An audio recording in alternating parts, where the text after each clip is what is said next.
funny thing. They make the claim and hand you the homework. Let's talk about it. Yeah.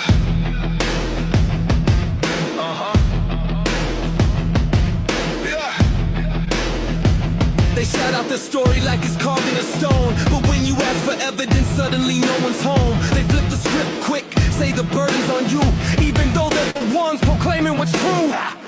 Reality don't match the script we were taught, so I ask for experiments and that's where they get caught. They dodge, they deflect, act offended, I'd ask, like proving their own claim is too much of a task. Yeah. Enough proof, yeah, they keep passing it off. Make bold claims, then vanish in a cloud of scoff. You say it's real cool, then show me the test. If you can't demonstrate it, your theory ain't the best. Burden of proof, don't throw it on me. You made the claim, now prove what you see. Yeah. They puff up with confidence, everyone knows, but knowledge needs evidence, not just the way the wind blows. I'm looking at reality, straight lines, clean sight, but they tell me ignore it, cause the textbooks are right. They anchor their beliefs in a story from you, but stories aren't experiments, they're not measurable truth. You ask for repeatable tests, that's what they attack, like facts are a threat, and they gotta fight back. Burden of proof, yeah, they keep passing it off. Make bold claims, then vanish in a cloud of scoff. You say it's real cool, then show me the test. If you can't demonstrate it, your theory ain't the best. Burden of proof, don't throw it on me. You made the claim, now prove what you see.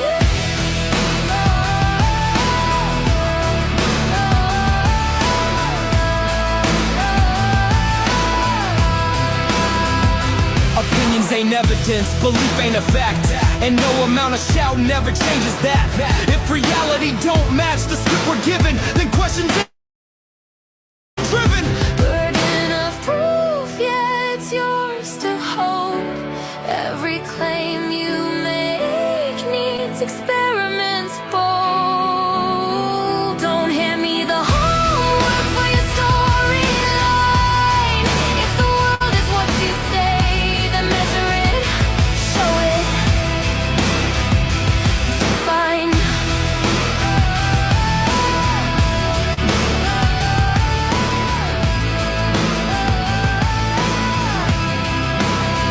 Burden of proof, don't run from the weight. Truth don't fear questions, only theories that break.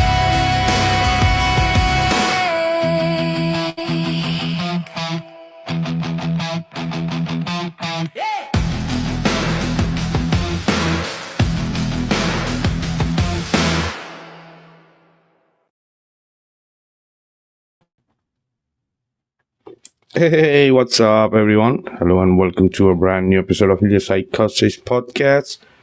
This is your host, Vikka, Draziv, guys. Welcome to the show. And yes, what an awesome conversation and topic we have got today. The Cosmic Mountain. Definitely one of my favorite subject to speak about. The throne of the Creator, the Cosmic Mountain, the Rupus Nigra, the Mount Olympus, many different ways to call it. Maybe a place where the earth meets the sky, right? I could say literally in my voyages that I do, those special voyages, right? I could say kind of I have been there, but yeah. Tonight's topic is about the Cosmic Mountain, the importance of it, why every cosmology places their gods and their deities or whatever they believe in, right? Why they put so much importance there, right? Even, for example, the Mount Olympus, the Zeus is supposed to be there, right? In Christianity, the throne of God is supposed to be there, right? The Mount Meru. So there are many other cosmologies which goes into real details about what is this cosmic mountain, the Rupus Nigra, or the magnetic mountain. It's a real mountain, or it's a metaphysical mountain, or is it a technology? So we're going to be diving into tonight in that. Get your tea, coffee, spliff, whatever makes you comfortable. And yeah, just wanted to comment before we get in the topic. Like yesterday, I shared a video about the epic fail of NASA, right? And within 24 hours, that video got 250,000 views, right? With maybe almost 4,000, like almost 1,000 comments, or 700 to 800 times shared, right? So yeah, just people think, right? People speak about reach, right? So just putting it out there, right? Within 24 hours, 250,000, right? For sure, not all of my video gets that, but there are many that I have, right? And maybe few are in millions, right? Sometimes they do censor me on sometimes. Normally my low video where it used to be 10,000, right? Now maybe it's 2,000-3,000, the low ones. That could go anywhere, a million and a couple of million, right? So yep, that being said, so I hope you guys had a great week. Nice to see you all again here on Heliopsychosis. And yeah, we're trying to get to some topics. For sure, we did some podcasts on the North Pole, right? But every time you get into it, you get in more deeper, right? You get the understanding more, and you can connect the dot, right? When you revisit these topics, because these are never ending, right? The ancient cosmology have been very special, and they've been telling us through many different ways of what this realm is, right? We are looking for numbers, and the globes are looking for formulas and proof of the earth being a globe they are looking for, right? But for us, it's all there, right? Even the pyramids is supposed to be, it's a representation of the North Pole, right? I'm really having a bad weather here, and even for the next week, it's gonna be the same. I don't know if you guys hear. So I'm gonna try to do the video how much I can if the coverage don't get too bad. Then maybe I have to do audio, but till I can, I'm gonna do it. So yeah, the cosmic mountain, right?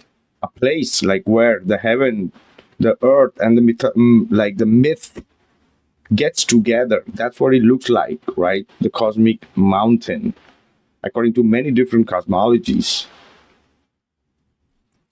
Like imagining a mountain that's so tall, it doesn't just scrape the sky, it anchors it, right? I could say that in one of my experience, I could really feel and see that it's like connecting the sky and the earth together. The only place I think where the sky and the earth meets, right?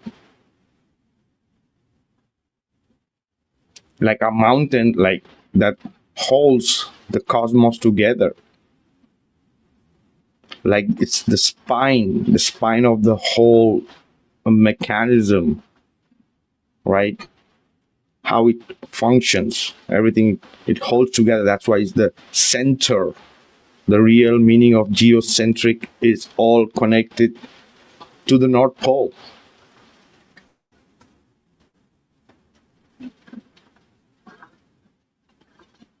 A place where on many different cosmologies, where the gods descend, the sages ascend,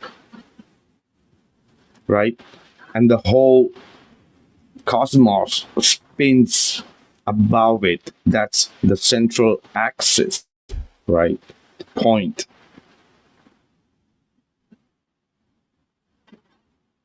Like across civilizations that never met, that never shared maps, that never swapped stories, the same idea arises again and again. They all have to say the same thing, right? Because the core knowledge, wisdom, or information comes from the same root. That's why they are similar but described in different cosmologies in a different way.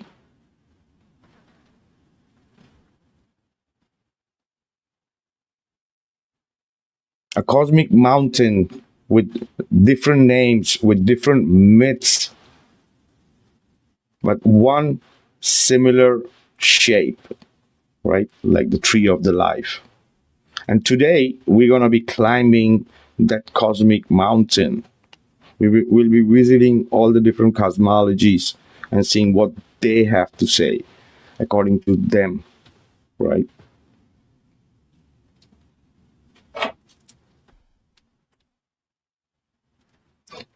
Mount Meru, like in Vedic cosmology, the axis is supposed to be the axis of the Hindu, Vedic, the Buddhist cosmologies, where the cosmic mountain has one of its oldest and most detailed stories and life they have. Mount Meru and Mount Sumeru, we could call it also. The Sumerian culture, all right? They say, okay, the Sumerian culture is really old, right? It's not older than the Vedic cosmology, right? And the Mount Meru is a representation of the North Pole, the axis Mundi, right? Sacred geometry, right? So Meru and Sumeru, there's not a lot of difference in the word, right? The Sumerians could possibly be people who were from these mountains. Meru.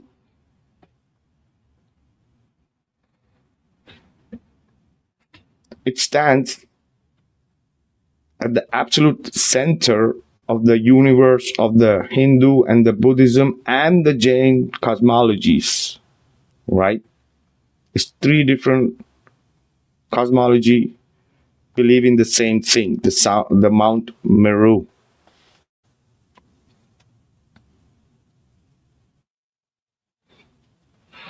Meru is not just tall, it's also foundational, right? The sun, the moon, the luminaries, the so-called, these planets the globers call, they all circle it. Thousands of years of wisdom shown in their artwork, right? In the Antikythera mechanism, in the mechanical realm, the last part it shows the Vedic universe, cosmology, right? With the Mount Meru, the central shaft, Polaris, the center, where all are attached to an invisible string. What is that invisible string? Like a chandelier, right? This invisible string could be some kind of magnetic energy, right? As we call it, electromagnetic energy in a scientific way, which makes everything rotate around and above the earth. That is why it's called geocentric. Because the earth's magnetic field and the North Pole magnetic field, the central vortex, is much more stronger than the luminaries.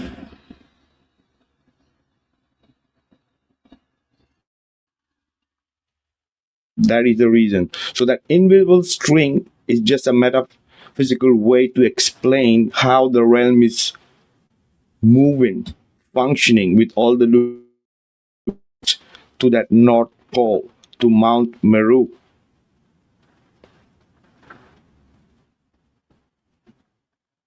And Mount Meru is not just tall, it's like the foundational. All right, the weather is freaking getting really worse. I maybe you guys hear in the background. Yeah.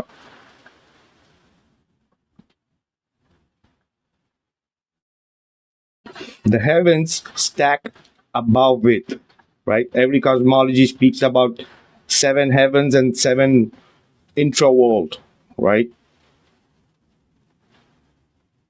And in the Vedic cosmology, it's the same, right? Above Mount Meru is all the stack up, all the upper worlds. And the intra-worlds lies below in the earth in all different cosmologies. So in Mount Meru, its slopes are said to be made of gold, crystal, lapis lazuli, and ruby. Does it sound familiar to anybody? Those gemstones, aren't they mentioned also in the Bible?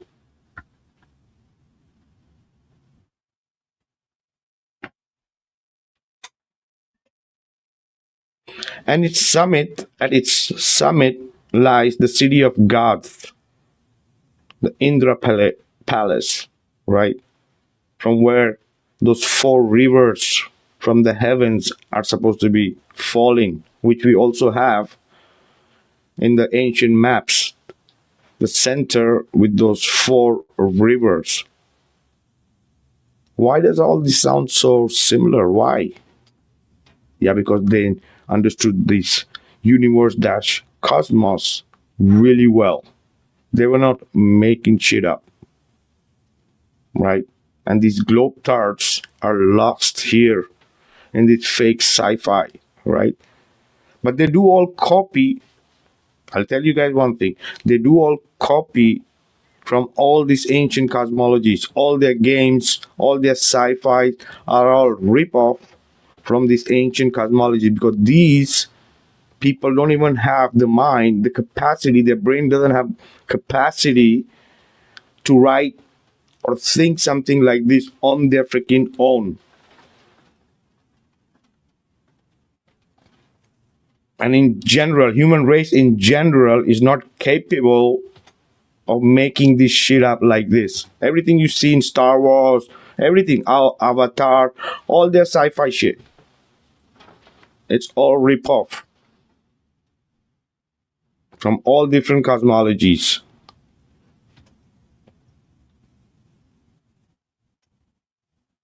So Mount Meru is supposed to be also a perfect order, a place of perfect order. It's supposed to be the center.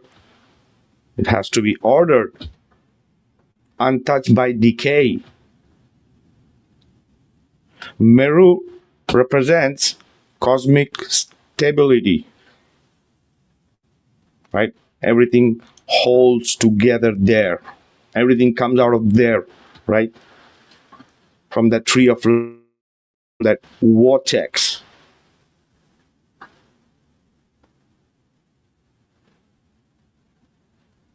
When the cosmos breathes in and out through cycle of creation and destruction, Meru remains the PV, right? Time, the cycles, is the weeks, the seasons, the years, the precisions of equinox, everything in and out. The Mount Meru stays firm.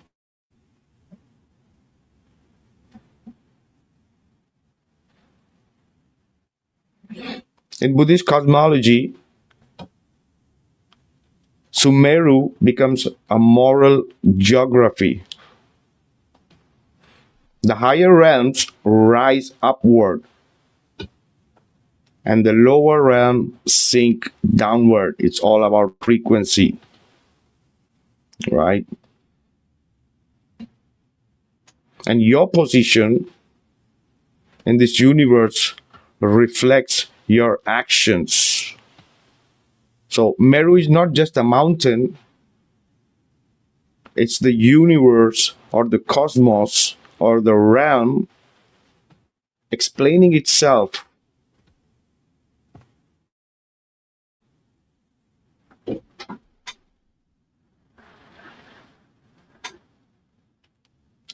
The Greeks, the home of gods, traveled west, and the mountain sheds its jeweled symbolism but keeps its divine address.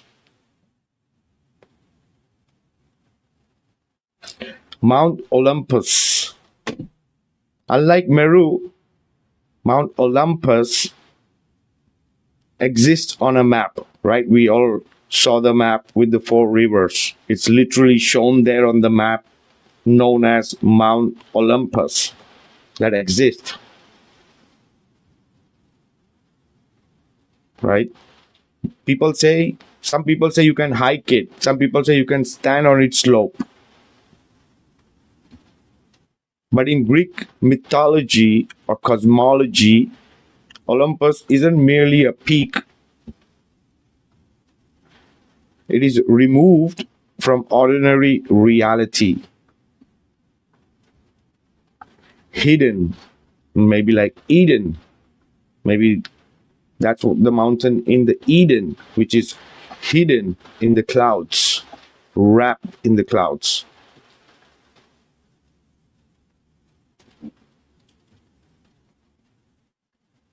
Unreachable by mortals unless you are invited, unless you have passed and become part of the divine, that you could be allowed the access to not only Mount Meru, to everything that exists, right?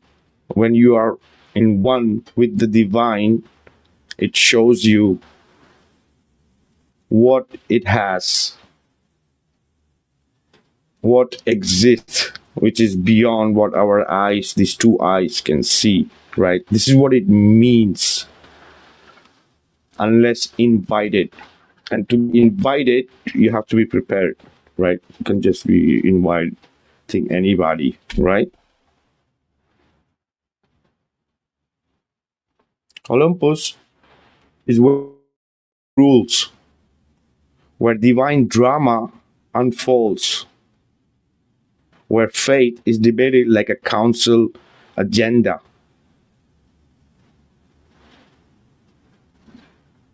It represents separation.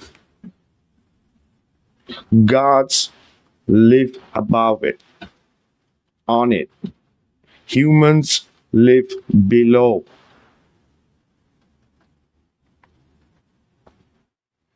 Crossing that boundary is dangerous.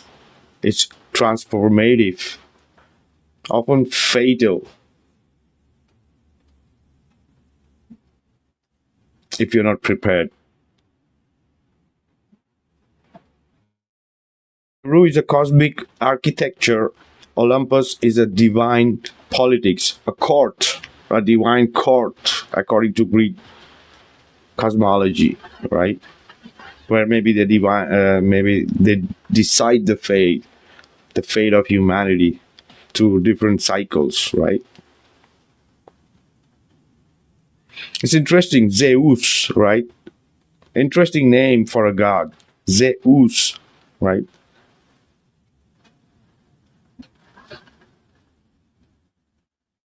Jesus sounds very familiar. In Spanish, Jesus is called Jesus. Jesus. Jesus.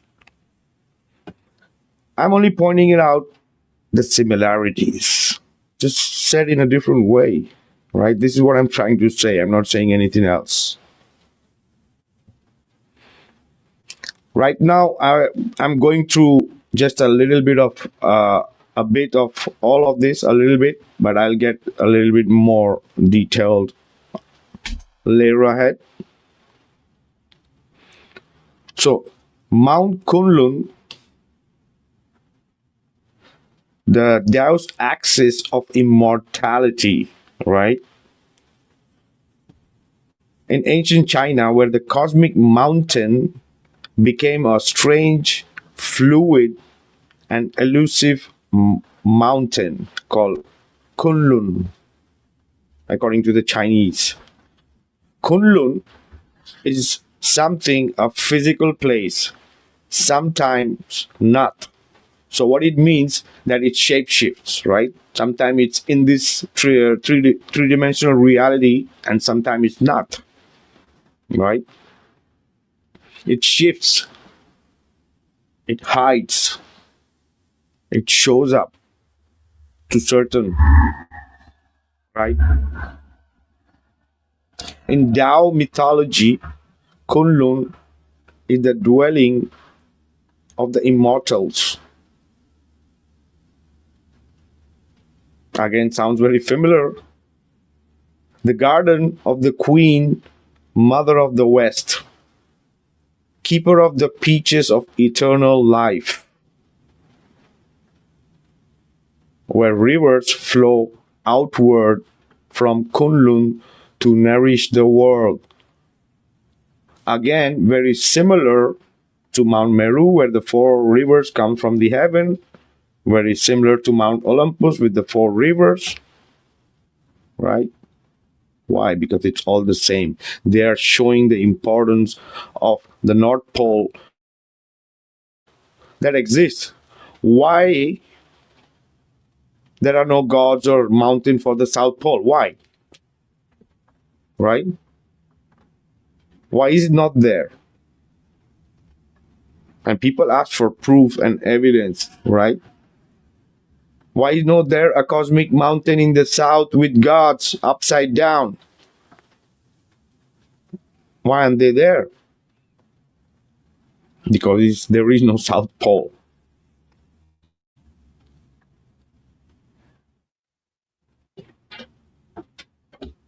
So Kunlun, it acts as a cosmic fountainhead, like the vortex, a cosmic. Unlike Olympus, Kunlun isn't about power. Unlike Meru, it's not rigidity structured.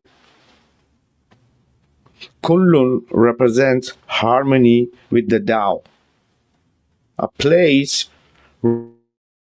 conquest or virtue alone, but by alignment. You don't climb Kunlun, you attune to it.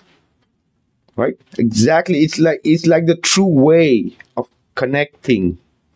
So different cosmology speaking about these possibilities of if you can attune, maybe you can see these places. So when I speak about my experience in those astral voyages, about me being and seeing that I'm not making shit up. And for sure, definitely I'm not alone. Right? And what else you can attune to or access to if there is a possibility, right?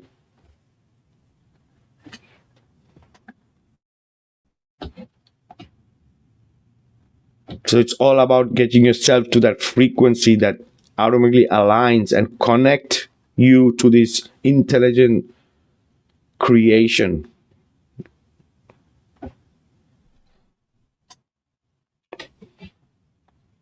So Mount Hara Berezaiti, right? It's from the Persian culture. Mount Hara Berezaiti, the Persian wall pillar in ancient Zoroastrian. Mazda, the god, right? Zoroastrian cosmology. The world rises around Mount Hara-Berezaiti, later called Alborz. This mountain encircles the earth like a ring. The sun travels along its peak. The stars pass through its gates. Gates, portals. Sounds again familiar, right? Enoch. Hara-Berezaiti is moral. It stands between the truth and chaos, the cosmic order and the force seeks to unravel it. Again, a cosmology telling you, showing you what moves and what is still.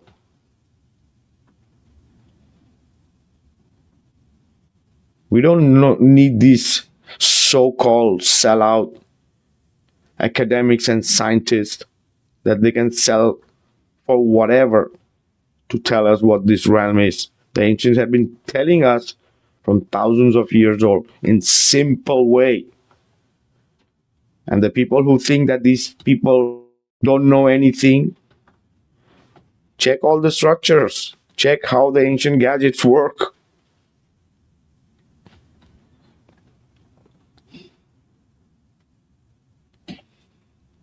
So, in this mountain, in the Zoroastrian cosmology,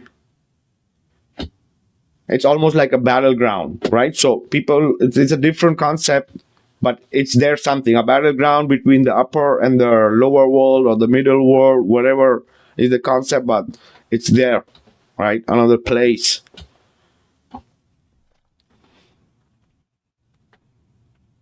And then you have Yggdrasil.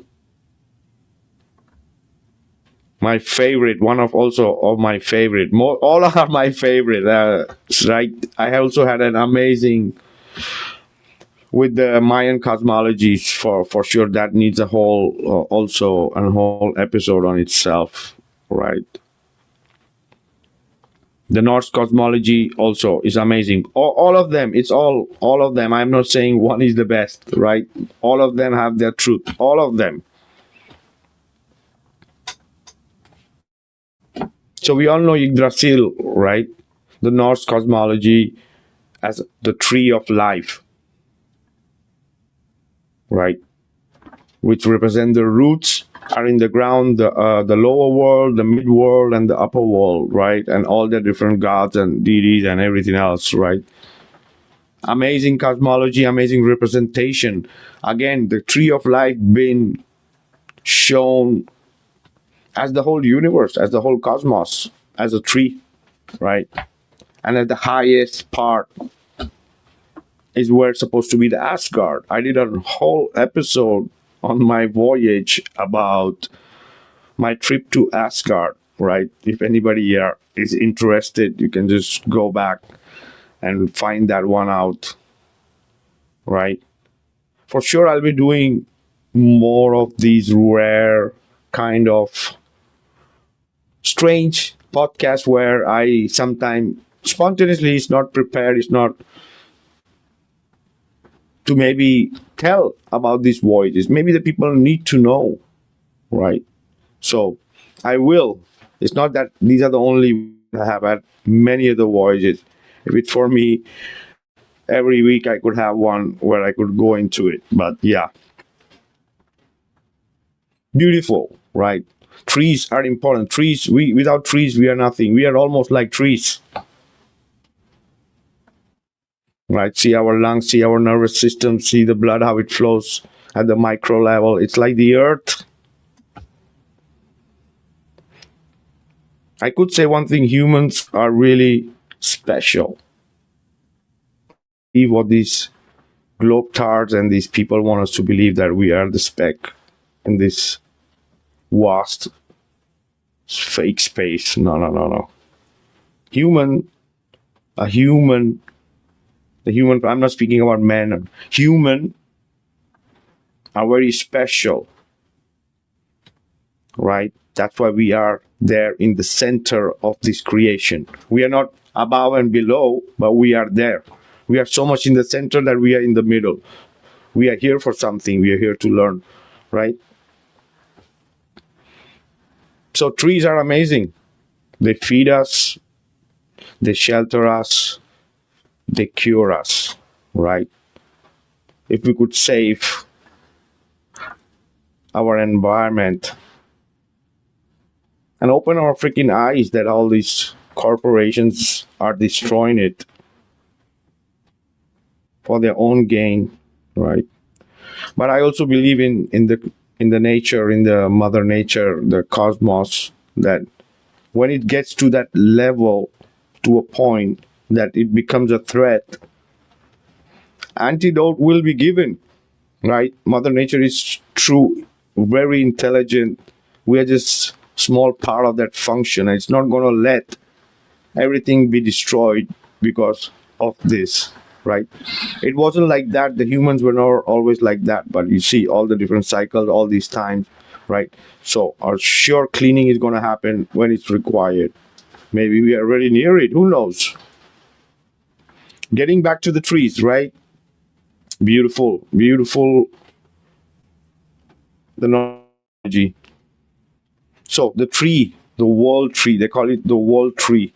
Its roots dig into the underworld. Its branch holding the heavens, right?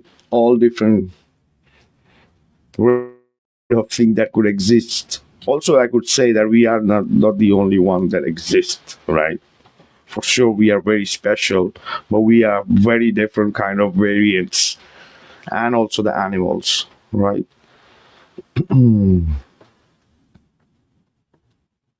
So when these cosmologies, like for example, the Yggdrasil, right, the Norse cosmology, everything also they show in their cosmology kind of exists, right? There's a lot of things, especially with the giants and many things else, right? So they have 9 worlds cling to it. Functionally, the Yggdrasil is the cosmic mountain in the Norse cosmology, a vertical structure binding existence together, right? It's almost like from that top treetop, you could see the whole realm, right? Again, it sounds very similar also where it's mentioned in the Bible, right? Where they were on a mountain or a tree, then they could see the ends of the earth.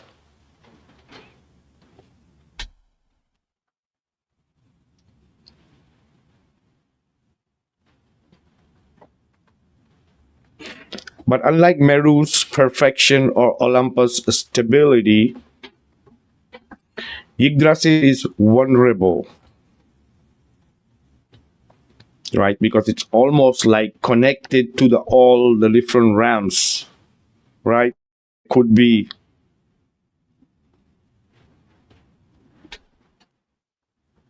the Norse cosmic axis reflects a worldview where even the universe has an expiration date. So according to them, right, for example, also in the Mayan cosmology, it's supposed to be the 5th sun. So there are many other races or humans already lived here, right? And the whole cosmic thing. So there are also people who say that before there was no even the sun or the moon, right? So that was bought here. After we're going to get into Mount Mashu, the gate of the sun. In ancient Mesopotamian cosmology, we find Mount Mashu, the twin peak mountain guarding the sunrise and the sunset.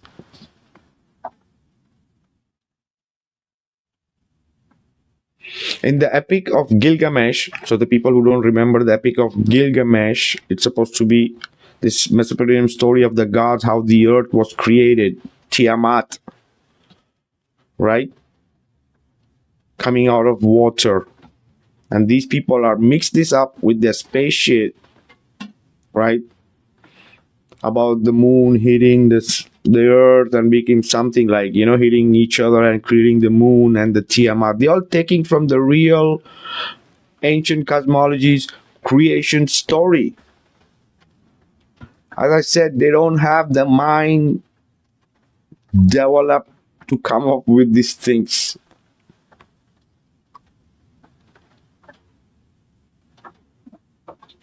So in the Epic of Gilgamesh, Mashu is guarded by a terrifying scorpion being. It is the passage between the world, different worlds. Mashu represents the threshold, not a home for gods, not a cosmic center, but a doorway, a portal.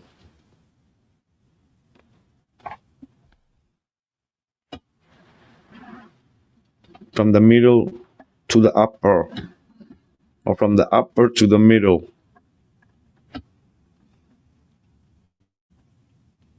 The mountain stays as a guardian of transformation. Only if you have transformated or got at that level, maybe that doorway opens, maybe that portal opens. So why does cosmic mountains appear everywhere?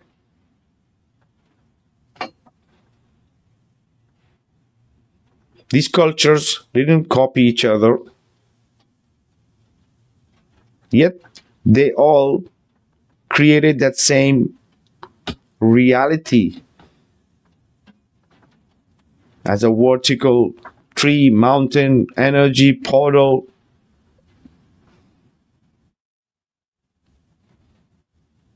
Above us, order, divinity, permanence, like permanent, right? Beauty, heavens. Below us, they put the intra-world, the chaos, the lower energy, the death, the unknown. And we are there in the middle, trying to get what the hell are we doing here? So the cosmic mountain becomes the perfect metaphor.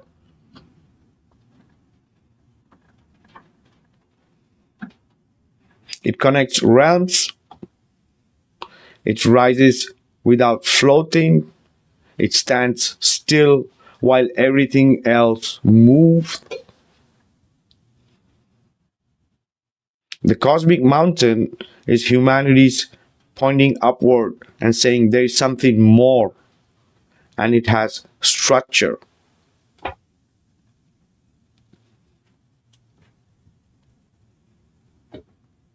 So whether it's called Meru, Olympus, Kunlun, Hara, Mashu, Yggdrasil, and there are many others. Yeah, it's not only these, there are many others. The cosmic mountains remains, right? So many different interpretations, but it's there. It's holding everything together. A universal idea, the root information, the truth, the wisdom, like all carved into stone, almost, right? Also speaking about the Sumerian thing, the Mesopotamian thing, the Epic of Gilgamesh, they had one of the oldest clay tablets, which is 2,500 years old, which shows Euphrates and shows the real shape of the earth as a flat disk, right? So when people say it's flat earth is not in stones, oh yeah, it is.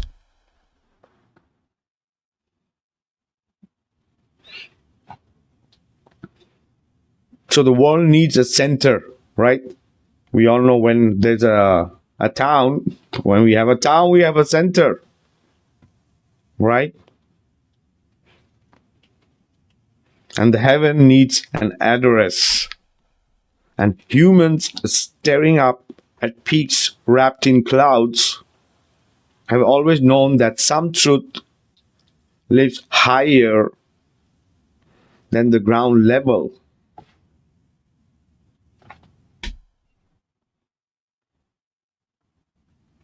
So yeah, that was just a short go through of the cosmic mountain.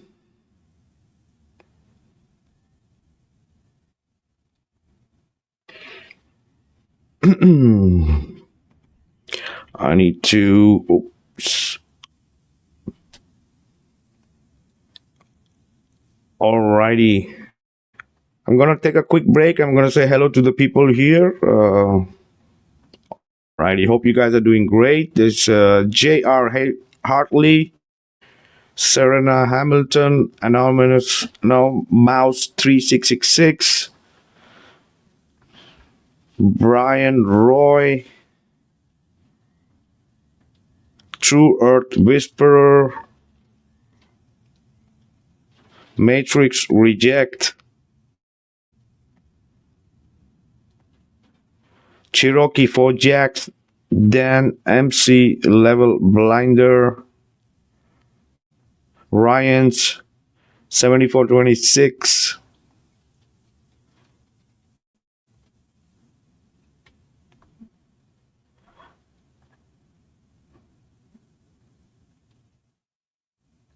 The Jolly Man, Alan Nordstrand. Hey, Alan, long time, bro. Chilster Deluxe, how are you doing, brother? So I'm gonna take a small break. I'm gonna play this song again. That's I played after the intro. That's an 80. That is almost 200 kilometers observation. That it's hard to believe for the Globers that you can see 200 kilometers a mountain just as if it's right there, right? It's an awesome track from Matrix Reject. So enjoy it. I'll take a couple of minutes break and we will get back.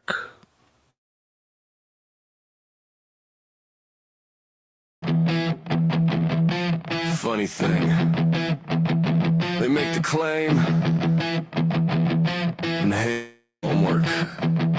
Let's talk about it. Yeah.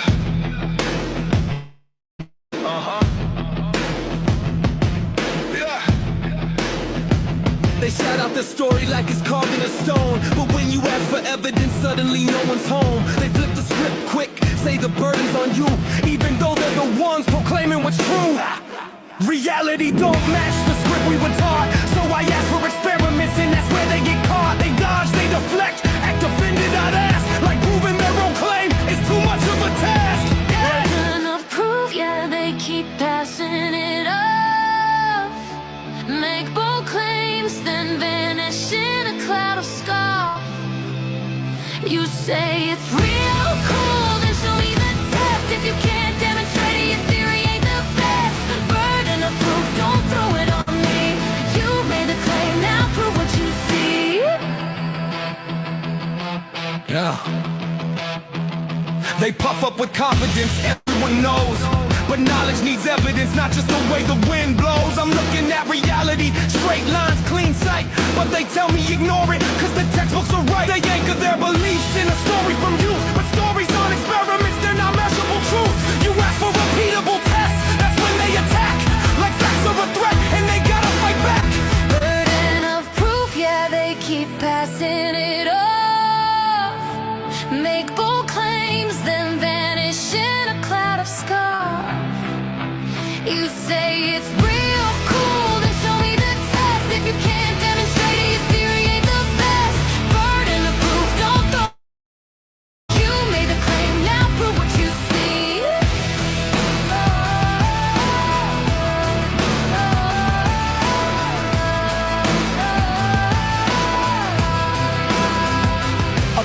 ain't evidence, belief ain't a fact. And no amount of shouting ever changes that. If reality don't match the script we're given, then questions ain't heresy, they're precision driven. Burden of proof, yeah, it's yours. Every claim you make needs experiments bold. Don't hand me the homework for your storyline. If the world is what you say, then measure it, show it, define.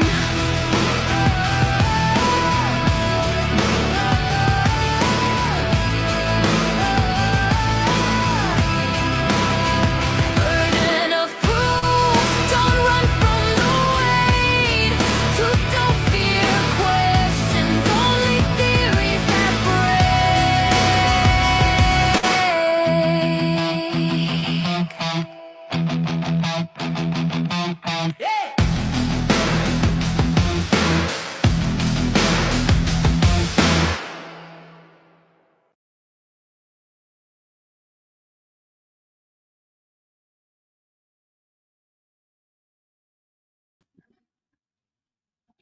Alrighty, welcome back. So, to the Cosmic Mountain, the second part. Before telescopes, before equations, before humanity even started learning to move or fly, there was a shared intuition, right? The universe had a center, and that center didn't move, right? So across continents and centuries, people knew the same thing: a vertical axis, a still point, a mountain, Rupus nigra.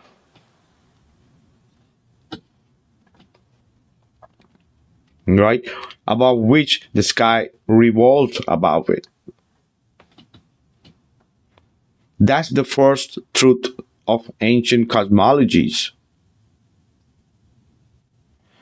The cosmos moves and the center does not. The axis mundi, right? Axis mundi is quite a word that is used by anthropologists. The axis of the world. A pillar, a tree, a mountain. That axis connects us to the heavens above, the human world in between, the underworld.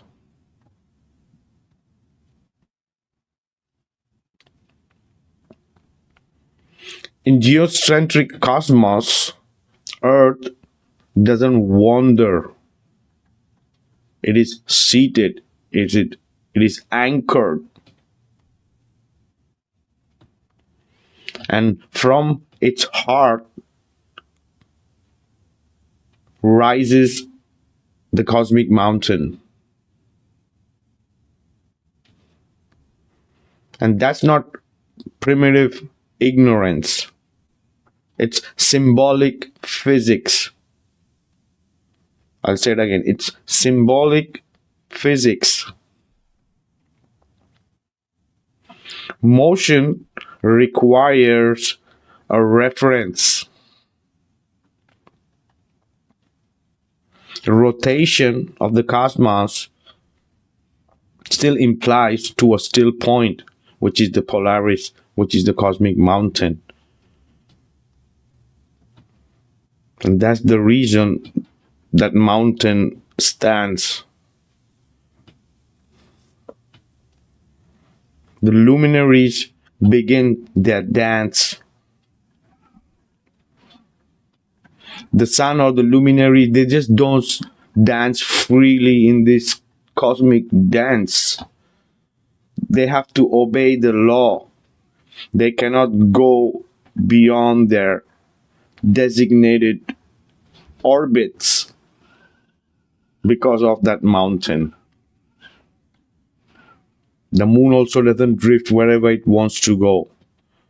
They are so precise and cyclic. And it's very hard for the Globetrotters to understand that. Where they want us to believe that the earth is spinning and the sun and going around, corkscrewing to the space, right? This is all bullshit. Other bullshit.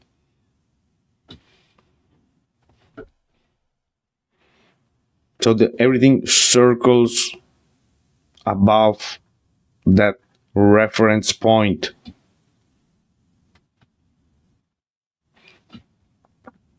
As we mentioned, the Mount Meru, the Mount Haraberezati, the Mount Kunlun.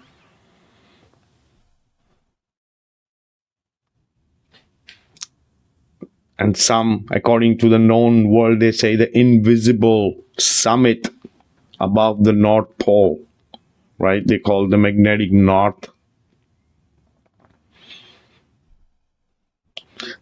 The ancient sky is a great wheel, and the mountain is its axle.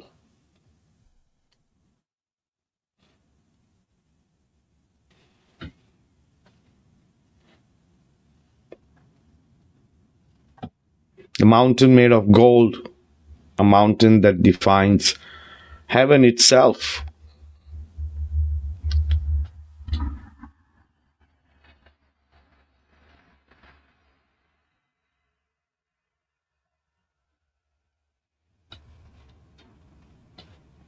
If the universe or the cosmos had a blueprint, they would look like Mount Meru. As I said, it's not only metaphysical, it's also architectural.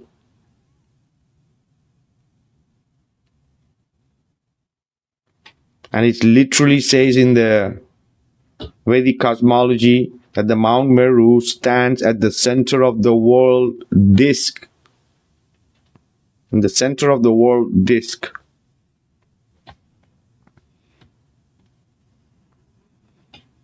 And around it, 7 concentric continents, 7 oceans, rings of increasing, expanding in sizes.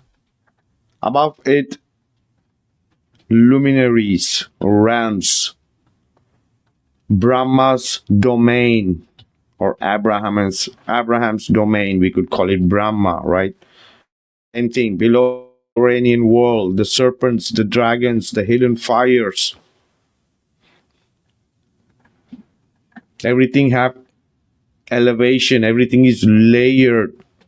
Even our elements are layered.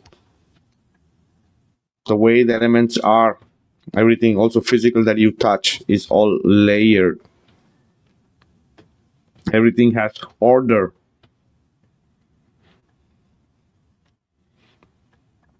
And the connection of the luminaries and the swastika, right? You guys know what is the swastika, right? That symbol which the short mustache guy hijacked it, right? It's supposed to be the most harmonic symbol because it also represents the North Pole, the Big Dipper, the spoon, which moves like a wheel, right? Maybe that is also one of the reasons they don't want us to use that symbol, because it represents harmony, it represents longevity, it represents health.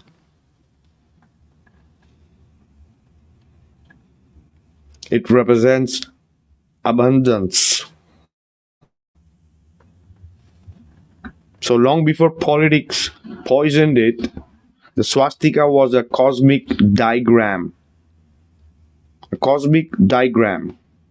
4 arms rotating around a still corner, a still center. The center North Pole with the 4. The solar motions, the seasonal cycles, the turning of the heavens, around the unmoving axis. So, in Vedic cosmology, swastika also means well-being. Swastika, well-being, alignment, and cosmic harmony. This is the real meaning of that North Pole symbol from the Vedic cosmology, which shows that there is only one. And it means well-being, alignment, cosmic harmony.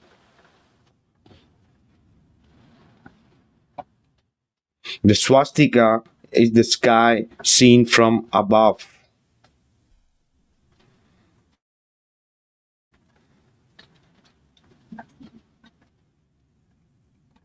So Polaris and the invisible summit.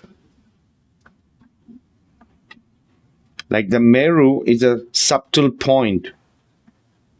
The Dhruva, the fixed stars. The unmoving one. That's Polaris, the throne of God in Bible. I could say that same like my astral voyages about the North Pole. Also, in one of my astral voyages, I had the opportunity to meet the seraphims, right? I also have a whole episode on that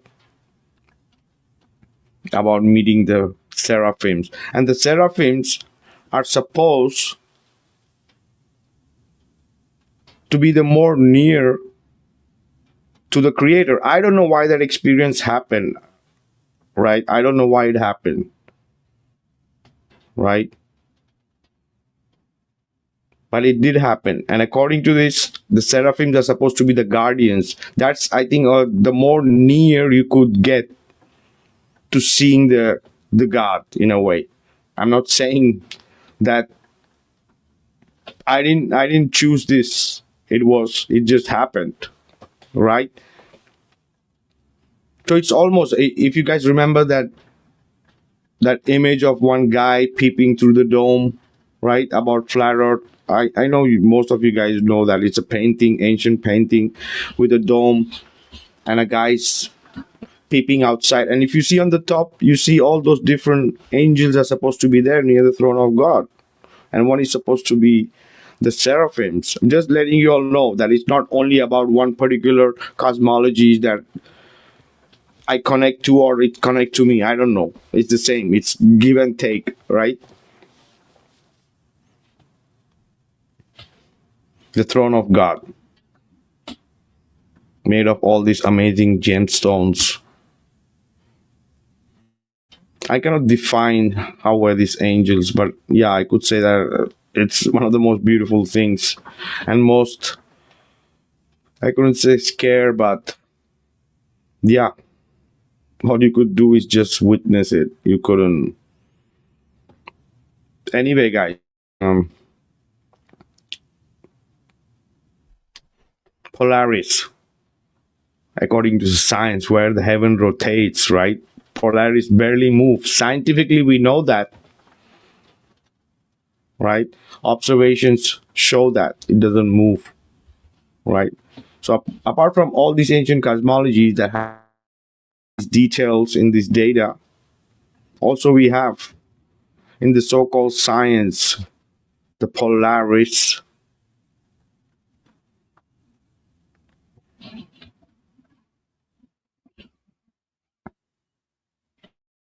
A celestial nail pinning the sky in place. That's Polaris. A celestial nail pinning the sky in the place where everything else moves.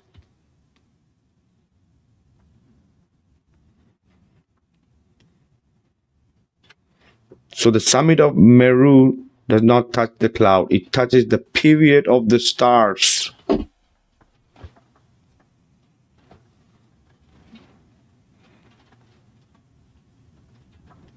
Not all cultures build the cosmos with perfect symmetry. Some imagined a mountain that shifts, that hides, that breathes.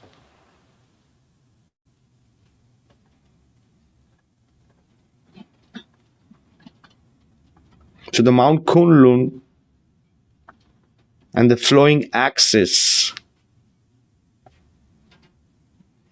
Kunlun is not easy to find, as I mentioned, like it shifts.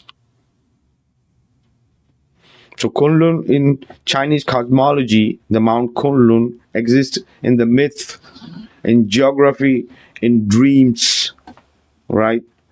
Not accessible to everybody, because there are some people speaking about, there are books about a cosmic mountain where this guy actually went to go through that mountain.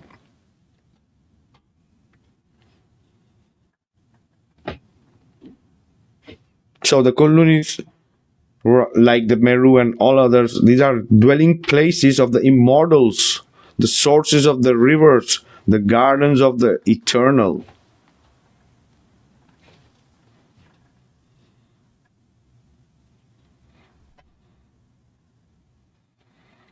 And in the Kunlun, this is the thing. How do you call the compass?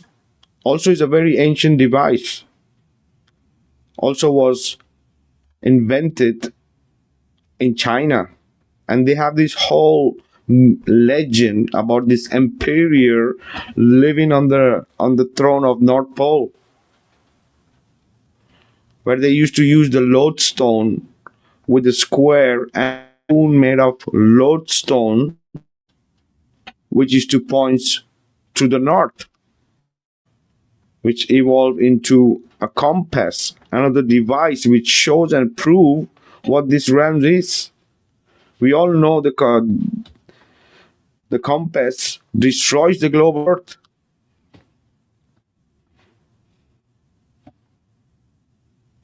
So the pole and the empyrean in the ancient China, the pole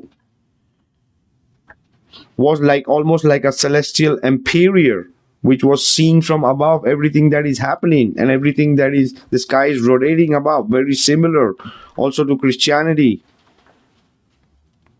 All the stars paid homage to this emperor who ruled from the capital, from the Kunlun. And that emperor ruled from the stillness. And the Kunlun mirrors the imperial palace. Right? Also sound very similar to Mount Meru.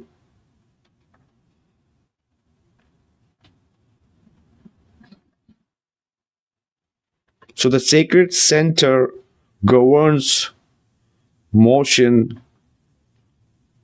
without moving.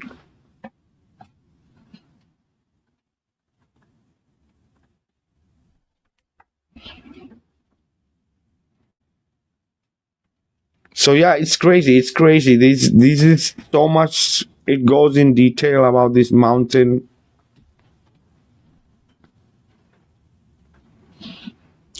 Also the Persian world mountain, the Hara Berezati,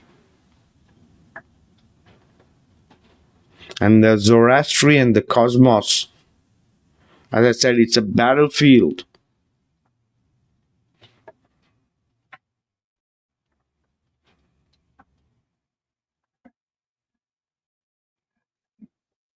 And the Norse cosmology.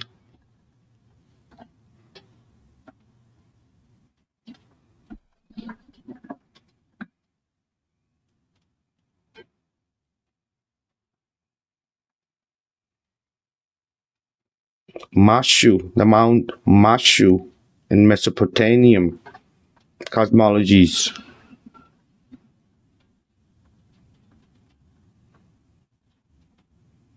Oh yeah, so this is the thing. They go in a lot of detail. We are just like the surface, touching the surface about this information that is there. Also, there is Slavic, there is Celtic. There are many other cosmologies. Also, they have their world tree, right?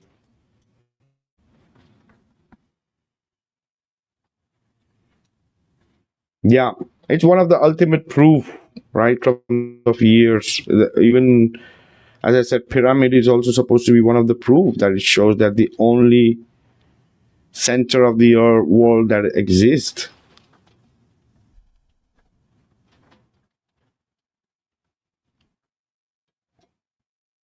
So this is the thing. It's not a superstition. It's not an like intuition, or it's just an imagination. No, no, no. These were how their world started. This is how their world functions. This is how their world is, with the throne of God living higher above.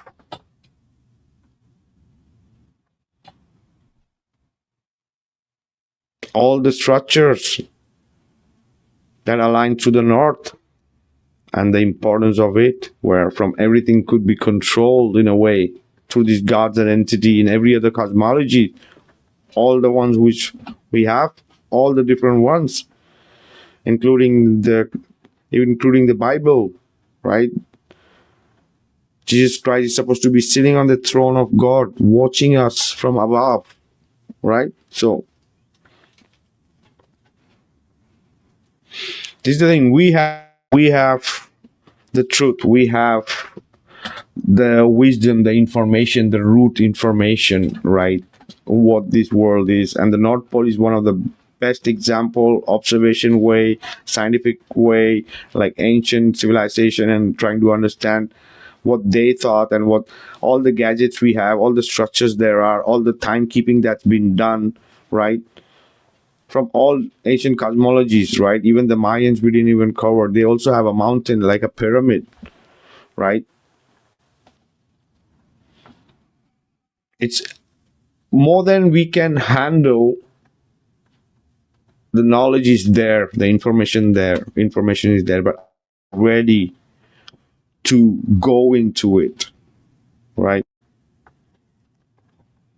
And when you have that passion to know and understand, sometimes things happen that is not only seeing your passion, the creator or the divine maybe sometime even give you the opportunities to go and visit these places, right? So there you have it, guys. I don't have a lot more tonight for you guys. I think we are almost an hour something. As I said, I'm doing different timings about with the how much time I'm going to be there. That's why I'm doing some videos and more specific topics. For sure, we're not gonna let TFE, guys. Don't think just because we are not doing TFE, we're gonna be getting back to it for sure. Yeah, but there are a few things that we need to go through. I have more things that I want to go through specifically, and do short stuff, because for sure it was great to have all the amazing panelists and people coming by and passing, speaking about everything and going for hours and everything. I think we need to do a little bit of change, for at least for a while. Yeah. And so new timings, more specific subjects. Yeah, we have interesting thing lined up, and this is also what I wanted to do about especially the North Pole, the cosmic tree. I love it. I could say I've been there, I've seen it.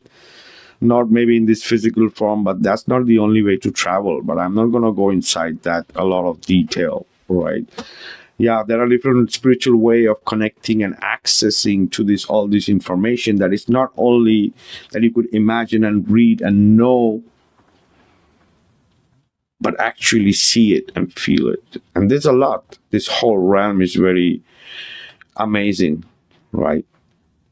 Only if you had more maybe lifetimes to go and visit everything. But yeah, it's not only when we go up is the time when we see the truth. You can see the truth being here, but it only depends how much energy and effort and you put in to know the answers and not be lost in this distraction. We choose the distractions. We choose distractions because maybe we don't want to know the truth, or maybe the truth hurts. right? But it all depends on one, how much they want to put in effort and time to know things which is not just normal or common, right? So we all are here learning, and we'll be learning, as I said, till our last breath, right? Even though, because it changes till we know it. Yeah, it's a beautiful creation, right? It's geocentric, it's a stationary, it's flat, it extends in every direction, horizontal and vertical, right? Alrighty, guys. Thanks for sharing your time with me here, right? And yeah, for sure, we will get back next week with more interesting topic. In the more future, we'll start having our guests back. But yeah, for now on, we need to slow down a bit, relax, right? A lot of things need to be done, right? We all, as I mentioned, 2025. Year of the snake. So anyway, guys, love you all. Thanks for being here. The Cosmic Mountain. Don't lose your freaking north. Don't lose your reference point. If no, you won't know where you are going, guys. This is Vikka Draziv signing out, guys. Love you all. Bye, everyone. See you all.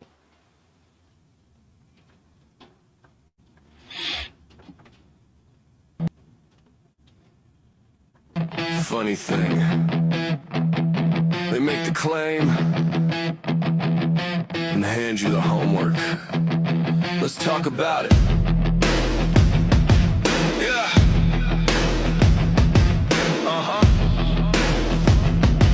Yeah. They shout out the story like it's carved in a stone, but when you ask for evidence, suddenly no one's home. They flip the script quick, say the burden's on you, even though they're the ones proclaiming what's true. Reality don't match the script we were taught, so I ask for experiments, and that's where they get caught. They dodge, they deflect, act offended, I'd ask, like proving their own claim is too much of a task. There's enough proof, yeah, they keep passing it off. Make bold claims, then vanish in a cloud of scoff. You say it's real cool, then show me the test. If you can't demonstrate it, your theory ain't the best. Burden of proof, don't throw it on me. You made the claim, now prove what you see. Yeah. They puff up with confidence, everyone knows, but knowledge needs evidence, not just the way the wind blows. I'm looking at reality, straight lines, clean sight, but they tell me ignore it, cause the textbooks are right. They anchor their beliefs in a story from youth, but stories aren't experiments, they're not measurable truth. You ask for repeatable tests, that's when they attack, like facts are a threat, and they gotta fight back. Burden of proof, yeah, they keep passing it off. Make bold claims, then vanish in a cloud of scoff. You say it's real cool, then show me the test. If you can't demonstrate it, your theory ain't the best. Burden of proof, don't throw it on me. You made the claim, now prove what you see.